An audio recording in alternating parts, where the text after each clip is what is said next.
So today I'm going to be replacing a few shingles.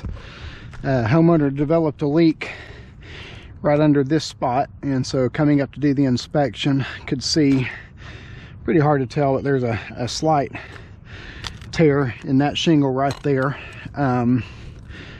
Unable to see anything else, but we're just going to go ahead and take out the shingles from this area and replace them. I'm going to start with this shingle right here, and so the first thing I got to figure out is what nails do I need to take out. And this shingle is 12 inches high, so it actually goes up to right here, which means I need to take the shingles or the nails out from these shingles. These tabs are not going to separate real easily because the sun's shining down on this side, which has that tar warmed up where it's adhering real well. So just have to be cautious in how I pry these apart so that I'm not tearing up the shingles as I go. Okay, so I'm going to be taking out these nails, so I need to loosen up these tabs below there.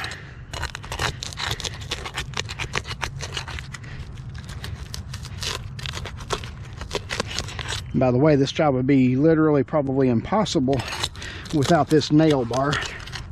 So if you intend to do any roof repair yourself, that should be high on your priority list, is to get you a nail bar, because separating these shingles in any other way, it's going to be really difficult. Okay, so start down here at the shingle end. It's a nail right here, so I'm going to take my nail bar, start prying it up, and then pull it all the way out, and then another nail here.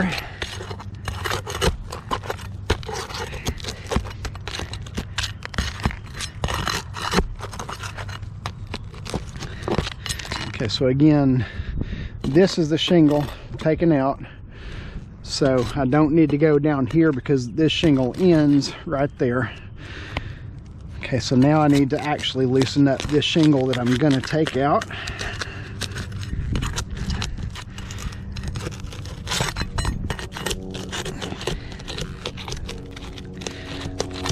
And if these shingles were cold, or if the sun wasn't shining on this side, they would separate very easily. So, especially in the hot summer months, you really got to plan ahead as to when you're going to try to do a repair on a particular side. So now I'm going to do the same thing and just come along and remove all of these nails.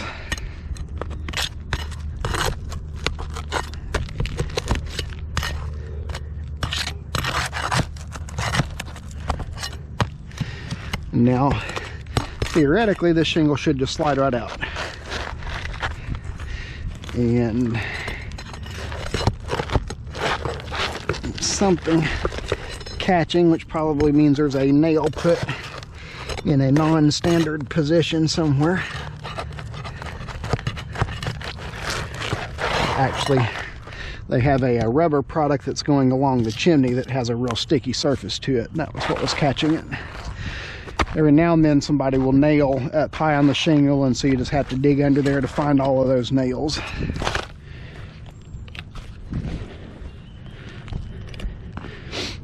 Now, this type of shingle staggers back and forth every 6 inches, so we're just going to start pulling these things out.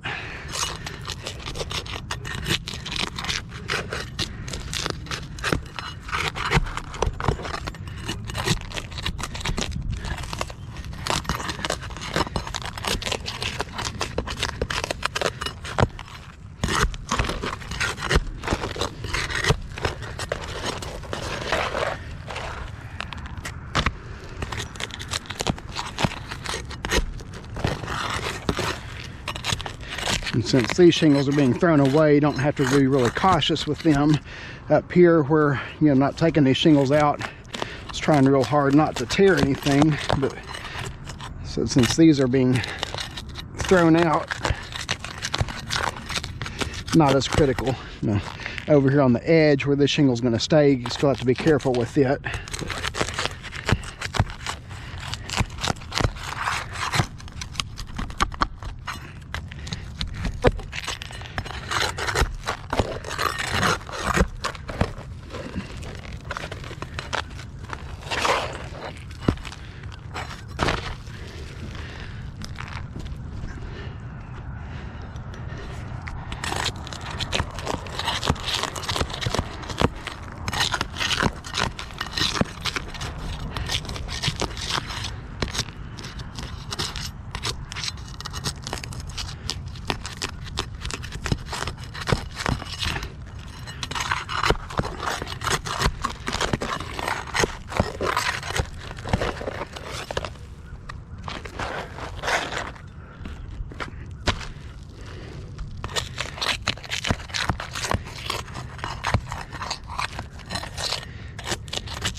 And you can see right there is moisture that was under the shingle from that spot where I showed you where the tear in the shingle was. So that's always good to get confirmation that you're working in the right area. And we just had rain and snow here yesterday, so if I wasn't seeing any moisture underneath, it would have made me wonder about my diagnosis as to what the problem was.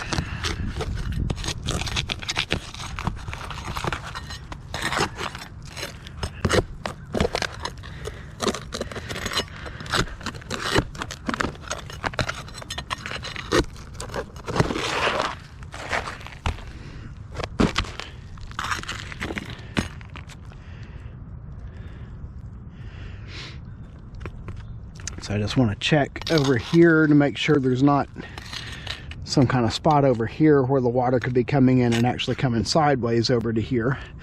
But you know, right there was where that tear was in the shingle. So feel nice and confident in my diagnosis, but always easier to check while I'm still here than to come back another time.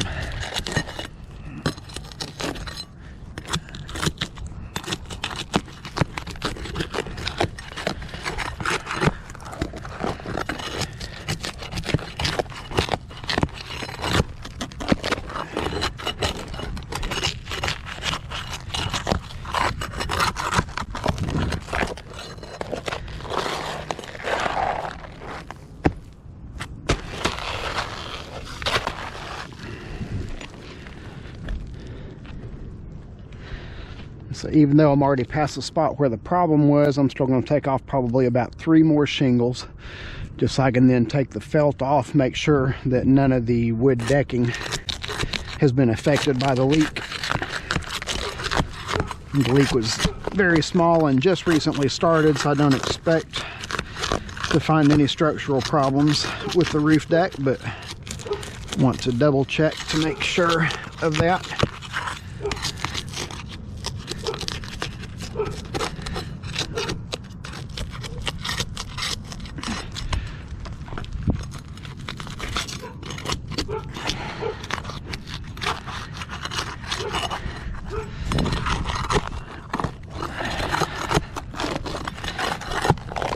Kind of like one of the golden rules of roof repair is you always want to tear out as much as you need to and never tear out more than you have to.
Alright, that should give us a good look at the wood underneath.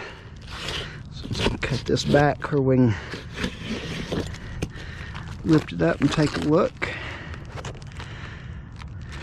And you can see, you know, where the moisture has been and where the wood is discolored a little, but everything is still nice and structurally sound. So I just don't see any need to replace any decking.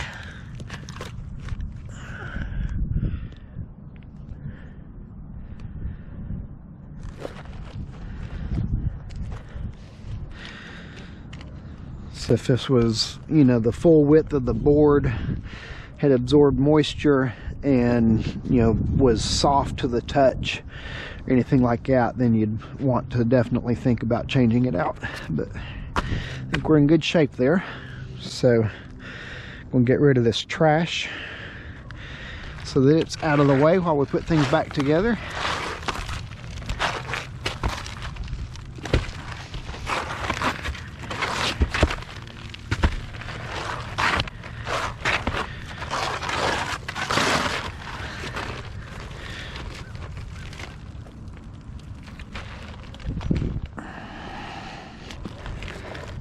Okay, so first I'm going to take a little piece of ice guard, throw down in the area just to kind of seal where we cut the felt out. And good thing about this is after you put the shingles on, it seals around the nails, and also just like when I was trying to take this first shingle out, there was that sticky edge. This will help stick to all the shingles that we put in. It's not an absolute requirement, except for if you're working in a valley or something like that. There's a lot of places that by code require either ice and water shield or metal flashing. This is just something I like to do on most of my repairs, just because it helps where you'd open this roof up to kind of like seal everything back together again.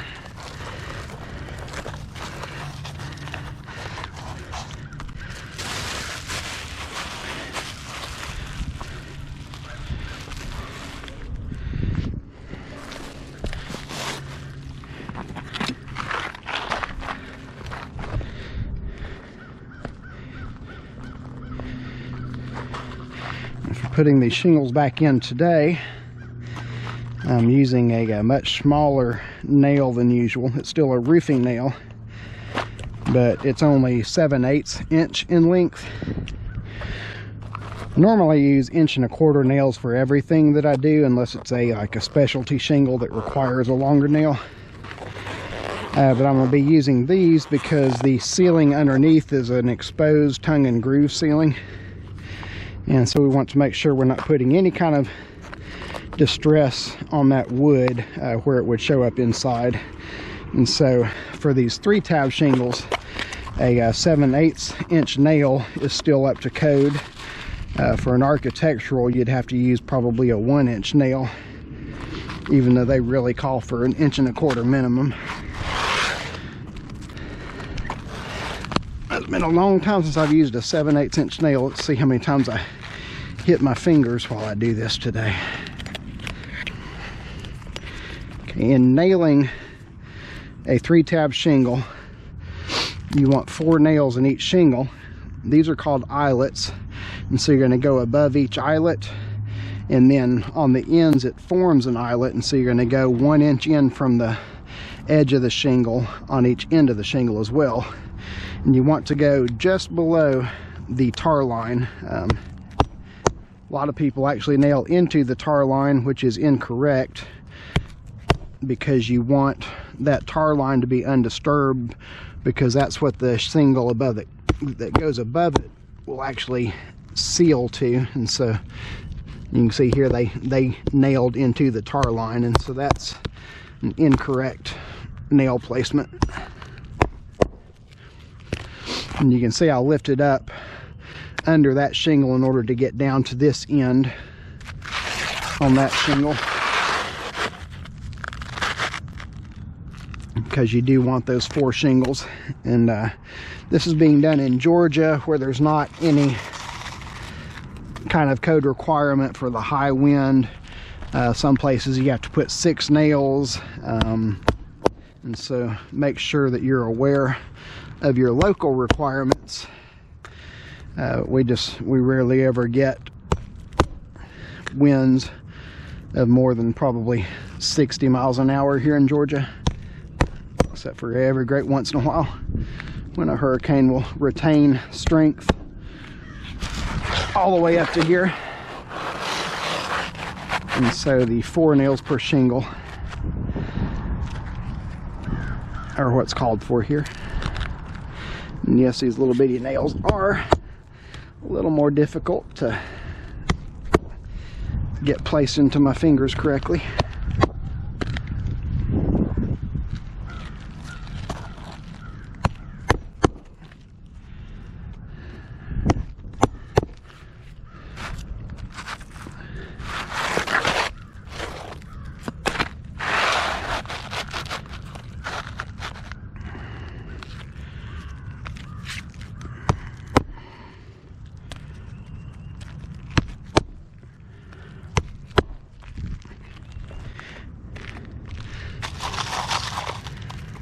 Keep digging here because that's where my nail patch normally hangs, but I didn't want to just grab my normal size nail out of habit and end up puncturing that tongue and groove ceiling, so didn't even put on my nail pouch to come up here with, because knowing myself, I would definitely have already put at least one of the wrong length nail through one of these shingles.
When you get up toward your top edge, you want to make sure you're going underneath those shingles.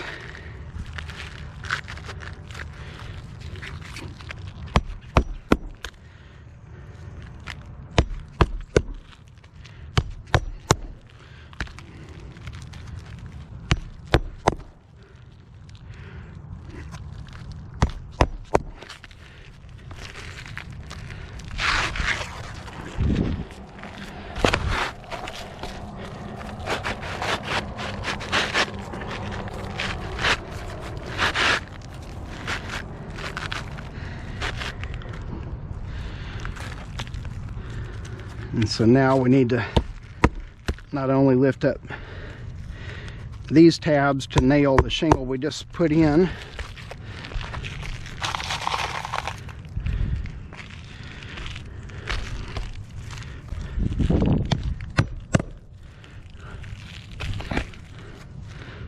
but also need to go back up here to this next row where we took the shingles out, or the nails out rather, so that that shingle would be able to slide out. Want to be sure to replace those nails.